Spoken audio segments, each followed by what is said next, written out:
Hey everybody, happy Monday. Here's what we're working on tonight on Now. Complete blackout at the airport in Atlanta, no power. One Mainer is stuck there.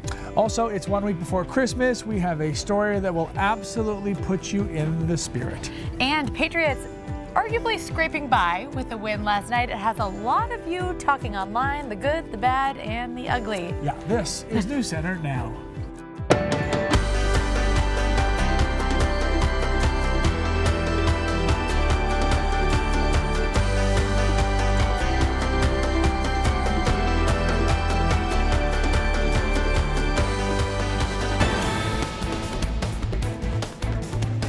Good evening, everyone. I'm Christina Rex. And I'm Lee Goldberg. Just moments ago, Republican U.S. Senator Susan Collins said she will vote for the sweeping tax overhaul that her party's leaders have been hoping to push through Congress this week. Her yes vote all but ensures this bill's passage, despite strong opposition from Democrats.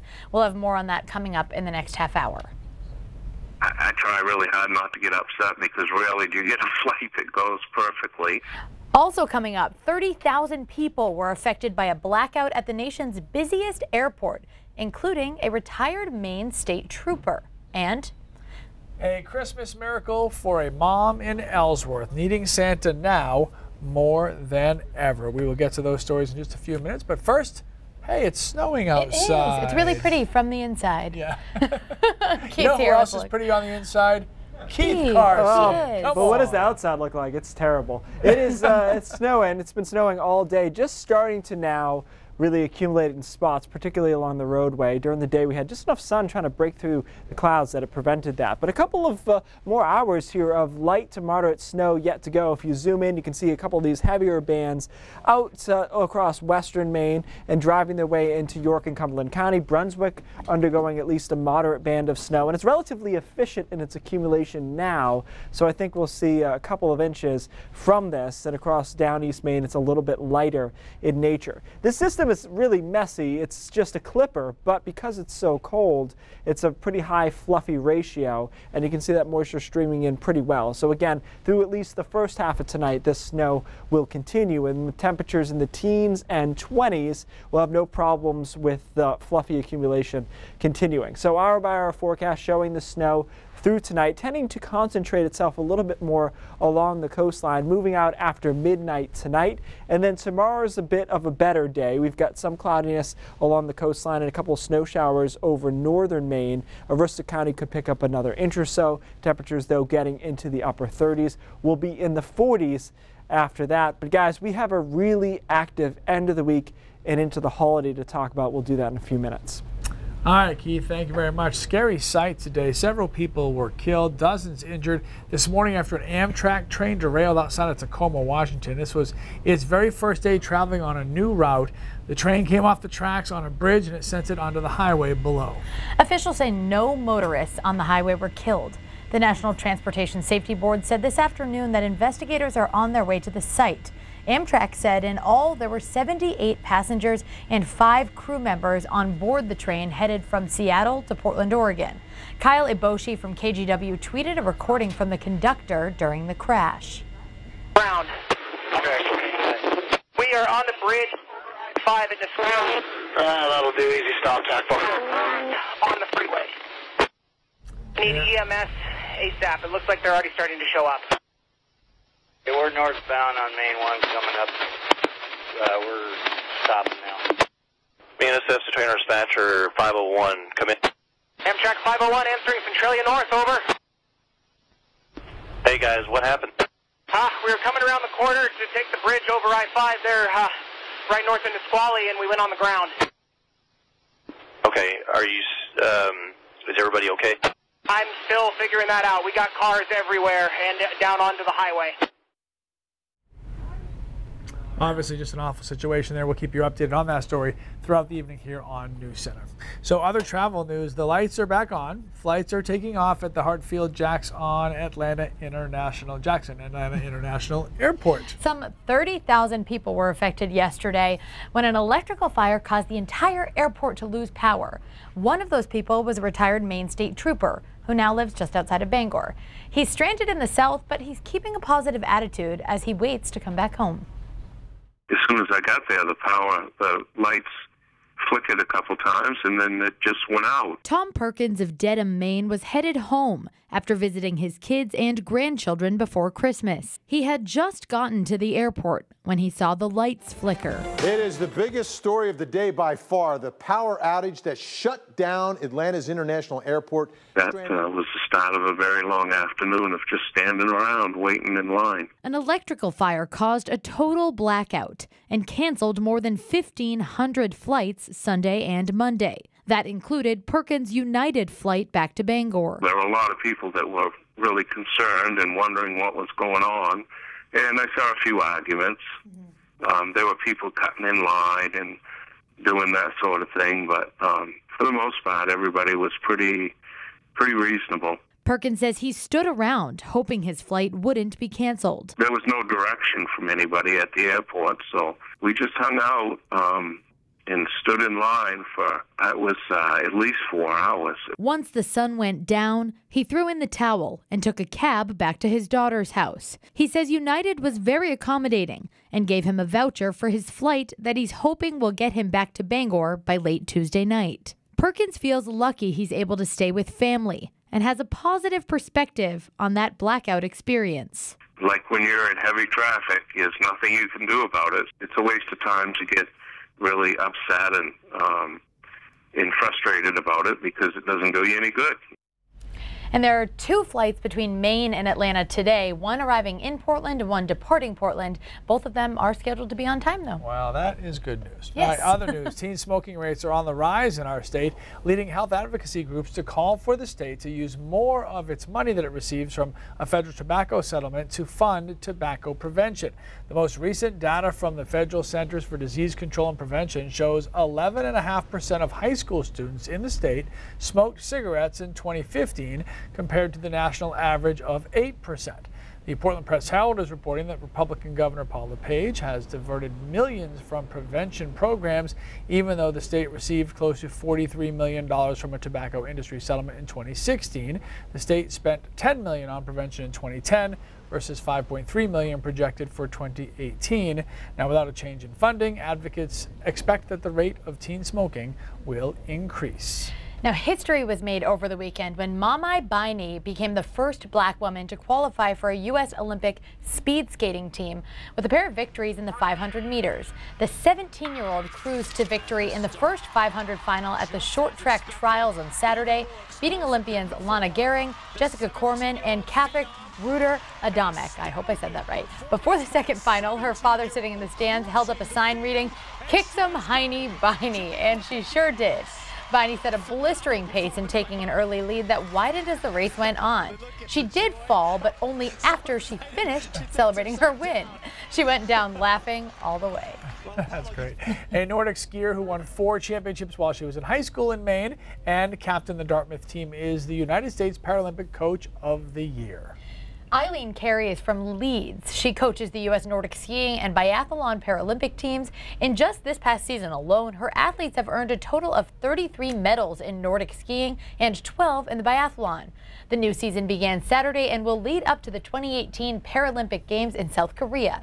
It'll be Carey's second Olympic Games as a coach. All right, this next story is going to be all too familiar, or could be for a lot of us. So you've got bills and they have to be paid, but sometimes that can be pretty overwhelming. And then the holidays get here and there's not enough money to spend on all those gifts everyone buys. News Center's Tennyson Coleman met a woman from Sullivan who was in this very situation until a good Samaritan helped her out. Hey, Tennyson.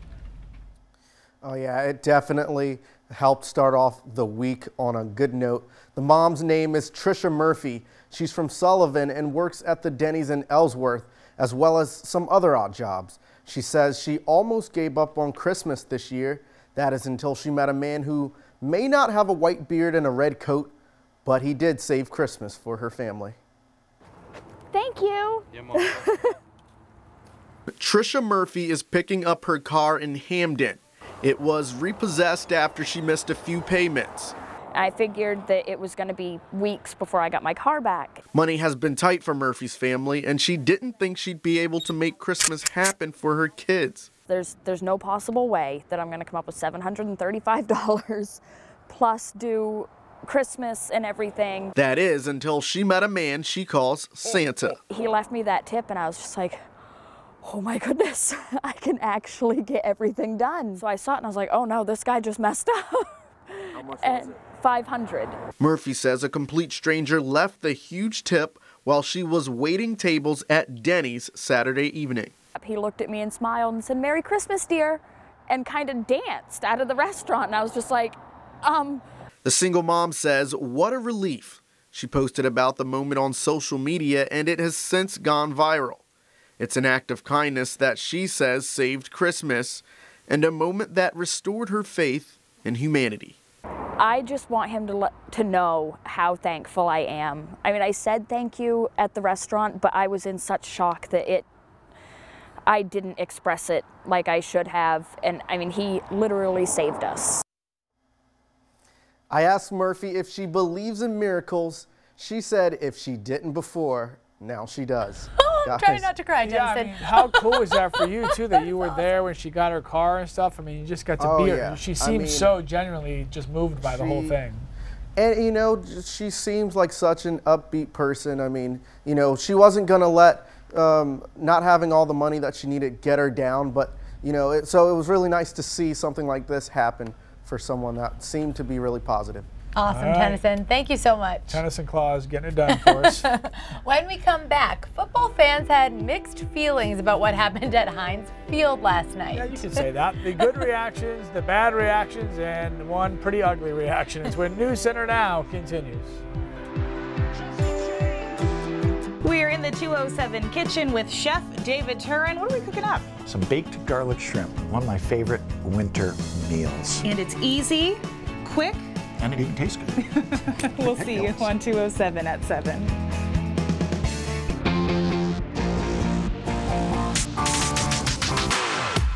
All right, whether you're a football fan or not, there's a pretty good chance people at your work today were talking about the Patriots' win last night over the Steelers. It was a little controversial, but in the end, New England was able to come from behind and win. Now, depending which team you rooted for, the reactions incredibly varied. Here's what it looked like to be a Patriots fan, though.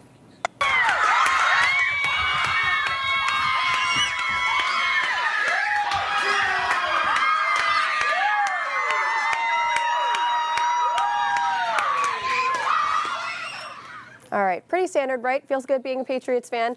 But now here's what it was to feel like last night as a Steelers fan. This guy was so happy, I'm sure, to have his daughter capture his excitement and share with the world.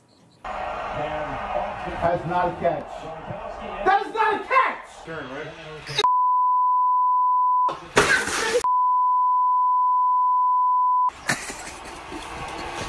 Go! Come on, sister, go! Go! Come on! Go!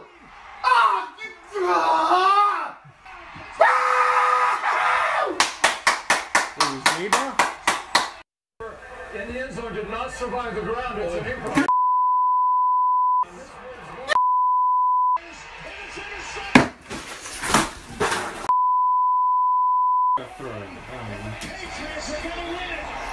I know there is some dip on the roof. Oh, look at the top! And then it fell.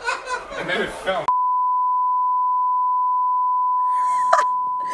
Lee, that's pretty brutal. I mean, come on. I really hope they made him clean that up. The nacho stuck on the ceiling.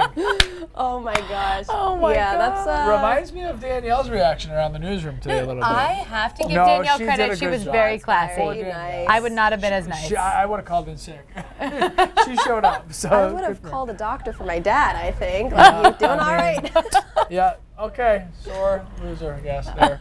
After the break, Keith Carson has your full forecast. It's coming up next on Now.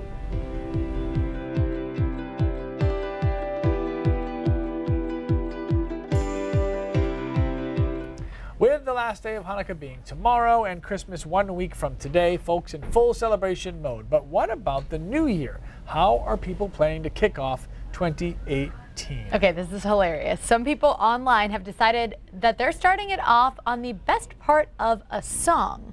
will explain. People have been going online letting others know when to play a song before midnight on December 31st to hit the best part of a song right as we ring in the new year. Sasha tweeted, if you play Wrecking Ball by Miley Cyrus at exactly 11:57:10 on December 31st, you'll hear, I came in like a wrecking ball as the clock strikes midnight.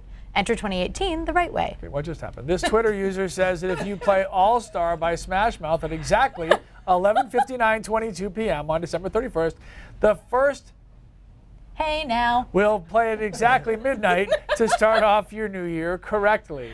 Chris tweeted, if you play The Tide by Niall Horan on December 31st at 11:58:47, the line, I don't know this one, I'm sorry. Oh no, get ready, I feel it coming, it's coming again. We'll play right as the clock strikes midnight.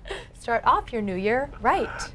This user tweeted, if you play Bring Me to Life by Evanescence at exactly 11:59:08 on New Year's Eve, the first Wake Me Up will play at exactly midnight, and you can start your new year right. Do any of these people have jobs? Oh my God, I'm totally doing that though. Are you kidding? Do you have I just have time to to research all of that? Well, I'm just going to take what they told me. Smash well, Mouth? not you. Hey now. Smash Mouth. You're an all-star. That song is so old though. I like how I don't know if you knew this, Maine, but Christina can sing, so we can do that at a later. Oh, actually, we're caroling. wait, this is really convenient. Yeah. Friday night, Facebook Live. Are you Carols singing? with K-Rex and Coco. Okay, I actually didn't even know that. I never cross-promote, ever, but it happened by mistake. That is true. Yep. Right? That is true. Leader of our digital team, Jeff Schools. Hashtag truth.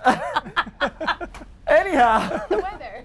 It is snowing out there right now, and it's starting to accumulate. Jetport just came in officially 0.6 inches of snow, but there's certainly more than that on the grass here as the snow continues. It's just a clipper, and it really wasn't very efficient accumulating during the day. The temperatures weren't really doing the right thing on the boundary layer, but now it's colder, and we're seeing this accumulation. So 1 to 2 inches should do it for most of us, particularly along the coastline where it'll tend to hug a little bit. It's in the teens in the mountains and 20s along the coast. Again, that's good enough to get the snow to stick pretty quickly here in the next couple of hours, and that's what will happen. Hour by hour forecast showing us the snow tonight. It'll get out of here a little bit after midnight over down East Maine. By tomorrow morning, we're mostly cloudy. Tomorrow's not a great day, but there's certainly less precipitation than today, with just some snow showers in the mountains and across northern Maine. The rest of us are mostly to partly cloudy. Temperatures get to around 40 degrees or so. And then Wednesday is a quiet day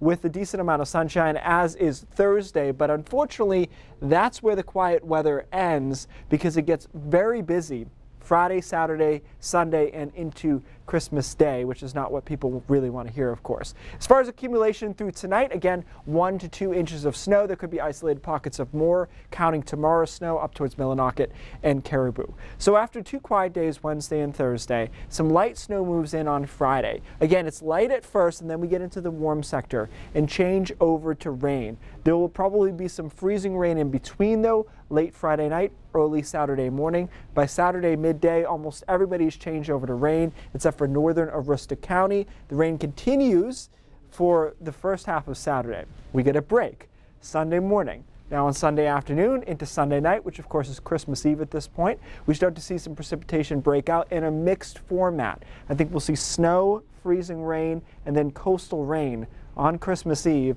Christmas Day itself, if everything holds, we're still a while away, could be raining, unfortunately. It will be a light rain there on Christmas, and then some snow showers on Tuesday. That's a lot to think about. We have it in the 7-day forecast broken down for you because it is very active. Again, guys, none of this says to me you can't get where you want to go for the holidays, but it does say some periods of time will be better than others for traveling. For example, off the top of my head, I don't love Friday night. I think it'll be snowing like it is right now. If you don't mind that, fine, but it's probably a 1 to 2 inch deal. And then it changes to rain on Saturday, so that's no problem. Then watch Christmas Eve again for some rain changing to freezing rain. So it's kind of a mess around Christmas. I don't see it being a big storm, but we'll nail down details. Okay, wait, I know Keith doesn't cross-promote, but I don't on purpose. Something was already announced on the interwebs. Oh, yes. What are you doing in the new year? Well, we're having a baby boy in March. Yay! Yes. Why not? It's very exciting. Hopefully he's much better than me. But yeah, due in March, Now the bar's and Lee is loving the idea of me not sleeping. Loving it. I'm so excited. I've just been waiting forever for you to announce this. I know, you just gotta wait until the timing is right. All right, well, there we go. There you go. All right, we gotta go. Moving on. Coming up on News Center at 5:30, a brother and a sister got into a major fight in West Newfield today. The reason it's news is because police say that the sister shot her brother in the stomach. He's in the hospital. The latest on his condition and what led to it at 5:30. Also, there are a lot of people in Europe who eat lobster for Christmas, but Maine lobstermen say they won't likely see their fair share of that business now because Canada gets an unfair advantage. Those stories and more are coming up on News Center at 5:30. We'll be right back. all right, before we start, I just want to say I do not approve of this message. You do? It's not a I don't message. even know what it is. I just feel like it's going to end badly. Okay, because she's fired up and he's fired up, and I'm just going to stand here. No, it's interesting. Okay, All right, go ahead. This study took 160 women, and they showed them different pictures of men from the neck down. So they cropped out their faces. No face. And they asked them to rate them by attractiveness just based on body.